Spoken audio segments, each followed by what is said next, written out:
Prototype is a major franchise that still has series recognition over a decade after the release of the first entry.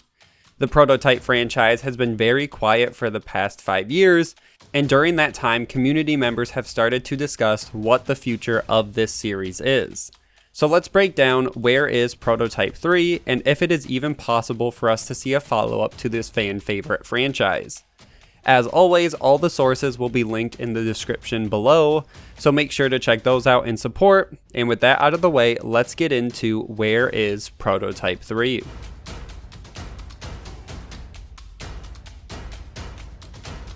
Let's start with some history on the franchise. The Prototype series is described as an open-world action-adventure game, and both the first and second entries were developed by Radical Entertainment, who had previously worked on Simpsons Road Rage, The Simpsons Hit and Run, and Crash Mind Over Mutant.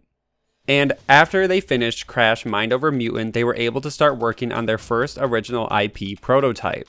Up to this point, Radical was a part of Vivendi Universal, which in 2008 merged with Activision to form Activision Blizzard, and Radical was brought over as part of this deal and became a developer for Activision Blizzard.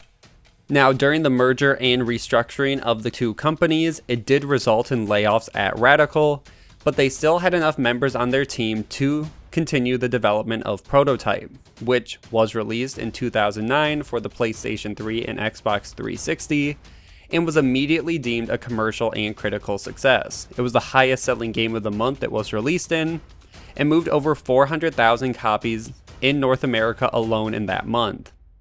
And as of March 2012, it has sold 2.1 million copies worldwide, which is great considering it is a new IP, a game no one's ever heard of, and something new for the developer. So Activision was very happy with this and let them move on with a sequel. One issue that did happen at the release of Prototype 1 is that Infamous was released 2 weeks prior to Prototype, so many fans and critics alike drew comparisons between the two titles because they're both the third-person, open-world action-adventure. And a lot of reviewers and fans pitted the games against each other, which started a narrative of only buying one game or the other, and critiquing the game based on that, which is not fair in any regards. They are two separate titles, two separate games, and besides the third-person open world, there's not too much similar about them. Even through that controversy, it did not stop Activision and Radical from moving forward with a sequel to Prototype, and in 2010, Prototype 2 was announced at the Spike Video Game Awards, and a trailer was shown off, and fans and critics alike were excited to see where this follow-up would take the series. The only problem is, the Spike Game Awards was in 2010, and they announced Prototype 2 wouldn't be released until 2012. When the sequel launched in 2012 though, it met mostly favorable reviews, but was more mixed than the first game, and the game did sell well initially. It was the highest selling game in the month it was released, but no exact numbers were given. Now, it's estimated though that after the first month, sales started to decline greatly, and its lifetime sales globally are only around 1.5 million units estimated, when even back in 2012, Prototype 1 had sold 2.1 million. It was a new IP at the time, and it doesn't make sense as to why the first game sold so much higher than the second game. The repercussions of the lack of sales were realized just a few months later. In June of 2012, Activision Blizzard effectively shut down Radical Entertainment. Activision's official statement said, quote, "Although we made a substantial investment in the Prototype IP, it did not find a broad commercial audience.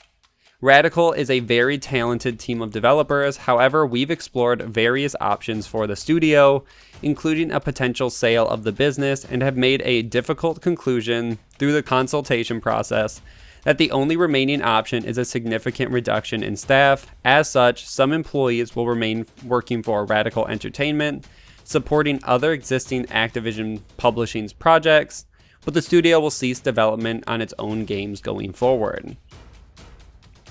Now, one important statement in this release is the mention of not finding a broad commercial audience, and the sales numbers we do have support that. The first game was a massive success, and the second one really never found its footing in the industry and was a big stumbling block for the developer and the IP. Also, having it constantly being compared to Infamous was not fair and definitely put a shadow on Prototype.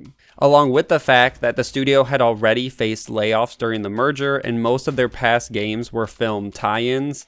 It did not help their case for staying open separately, especially when the film tie-in game market was not pushed as heavy currently as it was during the early 2000s. Now, as for Prototype moving forward, the franchise isn't dead completely. In 2015, both the first and second Prototype games were bundled together and updated for the PS4 and Xbox One. It was not a true remaster, but it was slightly updated, but even that caused some problems. Digital Foundry ran some tests and saw that the games actually ran better on PS3 and Xbox 360 than they did on the updated consoles. So there were problems with the port. It wasn't a true remaster, and fans weren't really happy about how this was released.